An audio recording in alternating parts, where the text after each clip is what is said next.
Her name is Andromache of Scythia, but today she goes by Andy. She has lived for thousands of years. She has fought in countless wars, watched empires rise and fall, and buried everyone she ever loved. Beside her is Booker, a former French soldier who died during the Napoleonic Wars before waking up to discover he could not stay dead. The two immortals meet in Morocco to reunite with the other two members of their tight-knit group, Joe and Nikki. Joe and Nikki met as enemies on opposite sides of the Crusades, killing each other repeatedly until their shared condition bound them together for centuries in deep love and loyalty. Together, the four mercenaries operate in complete secrecy to protect the innocent. Andy is tired and cynical from centuries of endless war. Booker convinces her to take one more job from former CIA operative James Copley, who shows them photos of kidnapped schoolgirls in South Sudan. The team travels to South Sudan to carry out Copley's mission. The objective is to rescue the kidnapped schoolgirls held by an armed militia inside a fortified compound. Andy, Booker, Joe, and Nikki gear up with modern weapons and move into the area with quiet precision. They breach the main building and clear the rooms one by one. The interior is completely empty. There are no hostages inside. Suddenly, heavy metal doors slam shut behind them, locking them inside a narrow kill zone. A squad of heavily armed mercenaries steps out from concealed positions and opens fire with automatic rifles. The four immortals are hit dozens of times. The sheer force of the gunfire rips through their bodies, and they collapse to the floor in pools of blood. Minutes later, the bullets push themselves out of their flesh. Their wounds close, their broken bones snap back into place, and their skin knits together seamlessly. The team stands up completely unharmed. Enraged by the betrayal, they retrieve their weapons and eliminate the ambush squad in seconds. Andy inspects the cameras and realizes this was not a rescue mission. It was a test designed to expose their existence to the world.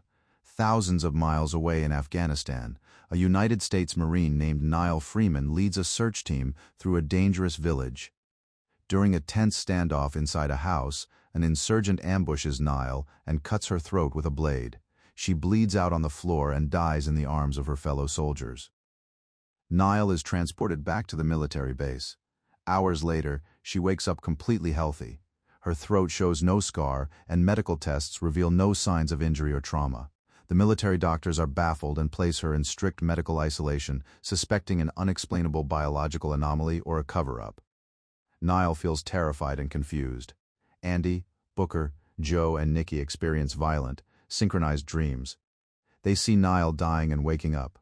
Whenever a new immortal is born, the others instantly share their memories and physical location. Andy knows the military will soon turn Niall into a laboratory subject if she does not intervene immediately. Andy leaves the others behind and travels to the base in Afghanistan alone. Disguised as a high-ranking officer, she slips past the security perimeter.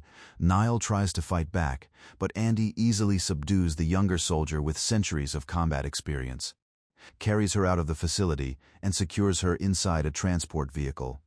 Niall regains consciousness during the drive and attempts to break out of the vehicle. Andy stops the car and tells Niall that the only way to learn the truth about what is happening to her is to get back in. They board a private cargo plane heading toward Europe. During the flight, Andy falls asleep. Niall slips out of her restraints, handcuffs Andy, and holds the pilot at gunpoint. Andy wakes up, speaks to the pilot in Russian, and tells him to play dead as the aircraft dives. Niall quickly unhandcuffs Andy to regain control of the plane. A brutal hand-to-hand fight breaks out between them. Andy overpowers Niall and forces her to accept the truth. Niall is now immortal, she will never age, and her old life is gone forever.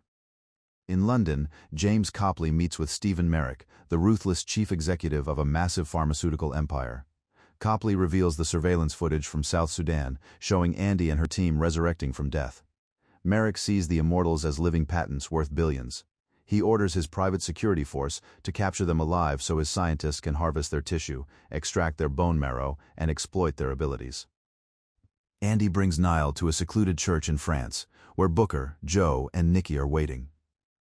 The team welcomes Niall and explains their shared history, including how Joe and Nikki met during the Crusades, and Booker's painful grief over watching his own children grow old and die. Andy explains the hardest truth of all. Immortality does not last forever. Without warning, their healing power can simply disappear, leaving them mortal once again. Andy reveals the fate of her first immortal companion, Quinn. Centuries ago, during the witch trials, religious captors locked Quinn inside an Iron Maiden and dropped her into the ocean. Andy searched the seas for centuries but could never find the iron box. To this day, Quinn remains trapped in the dark ocean depths, continuously drowning and resurrecting in endless agony. While the team rests inside the church, Merrick's private strike force surrounds the perimeter. Armed with flashbangs, tear gas, and high-caliber weapons, the assault team storms the sanctuary. A brutal close-quarters firefight erupts. Andy and Niall move through the sanctuary, taking down mercenaries with coordinated martial arts and firearms. Despite their immortality, the team is overwhelmed by the sheer number of heavily armored soldiers using stun batons and tranquilizer darts. Joe and Nikki are separated from the rest of the group and subdued with electrical restraints. Andy eliminates the remaining ground troops and clears the church. Andy is furious that 2 of her army have been taken, and she vows to tear London apart to get them back. The surviving trio gathers supplies and travels toward London to plan a rescue mission. During a stop to purchase heavy weaponry, Niall continues to resist the mercenary life. She refuses to accept that she must abandon her family and spend eternity fighting in hidden wars. Andy agrees to let Niall make her own choice once the mission is over. Later, Andy feels a sudden, sharp pain in her shoulder. She reaches up, touches the wound, and pulls away fingers covered in fresh blood. Realizing the injury from their previous battle is not healing, Andy understands that her immortality has finally run out. Without telling anyone, she quietly visits a local pharmacy where a kind stranger helps bandage the mortal wound. Andy keeps her condition a secret, knowing any sign of weakness could compromise the rescue of Joe and Nikki. In the high-security research facility of Merrick Pharmaceuticals in London, Joe and Nikki are strapped to metal operating tables. Merrick's lead scientists begin a series of horrific biological experiments. The scientists cut into their flesh, extract bone samples, and harvest organ tissue without anesthesia, treating them like laboratory animals rather than human beings. Andy, Booker, and Niall arrive in London and track Copley's location to a quiet residential townhouse. Andy prepares to breach the building to force Copley to reveal where Joe and Nikki are being held. Niall tells Andy that she cannot participate in the attack. She cannot bear the thought of killing people for a cause she does not fully understand, and she wants to walk away from this fight. Andy respects Niall's decision. She hands Niall a sidearm for protection and lets her leave. Andy and Booker then head toward Copley's house alone to handle the mission. Andy and Booker enter Copley's townhouse and confront the former operative in his study. Andy demands the coordinates to Merrick's facility. Without warning, Booker raises his pistol and shoots Andy directly in the abdomen. Andy collapses to the floor. Booker looks down at her with tears in his eyes, explaining his reasoning. Booker made a secret deal with Copley and Merrick. He believed that if Merrick studied their biology, scientists might find a way to stop their regeneration and allow them to finally die natural deaths. However, Booker looks at Andy's wound and realizes that she is not healing. The blood continues to pour from her stomach. Booker panics, realizing that he has just critically injured a mortal Andy. Merrick's strike team breaches the house, subdues Booker, and takes both him and the bleeding Andy into custody. Niall checks the pistol Andy handed her and pulls back the slide. The gun is completely unloaded. Niall realizes that Booker was the one who provided that weapon to Andy, and sensing that something is terribly wrong, she turns back. She arrives at Copley's townhouse just as Merrick's transport vehicles are pulling away. Niall enters the house and corners Copley in his office at gunpoint. Copley admits his mistake. He explains that he only wanted to cure deadly diseases after losing his wife, but Merrick corrupted the research for greed. Seeing that Andy is mortal and bleeding out, Copley agrees to help Niall launch a rescue mission. Niall and Copley drive toward the fortified Merrick Pharmaceuticals skyscraper in central London. Copley provides Niall with access cards and blueprints to bypass the lower security checkpoints. Niall arms herself with assault rifles, tactical blades, and ballistic armor. She enters the lobby and systematically eliminates the private security guards, using her marine combat training combined with her rapid regeneration.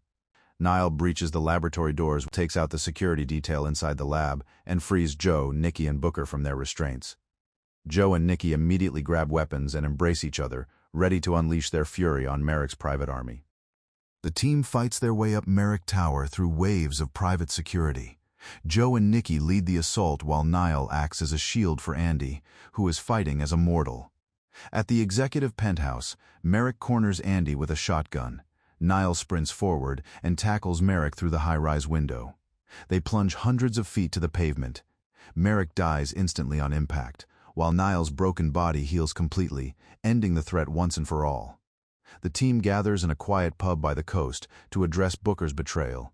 Andy declares his punishment, 100 years of complete exile from the group.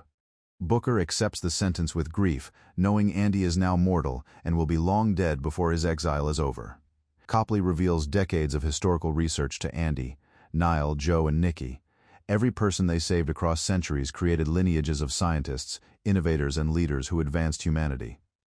Realizing their immortality was never meaningless, the group hires Copley as their handler to identify new missions and erase their digital traces. Niall proudly joins the team to protect the world alongside them. 6 months later, Booker lives a quiet, drunken life in an apartment in Paris.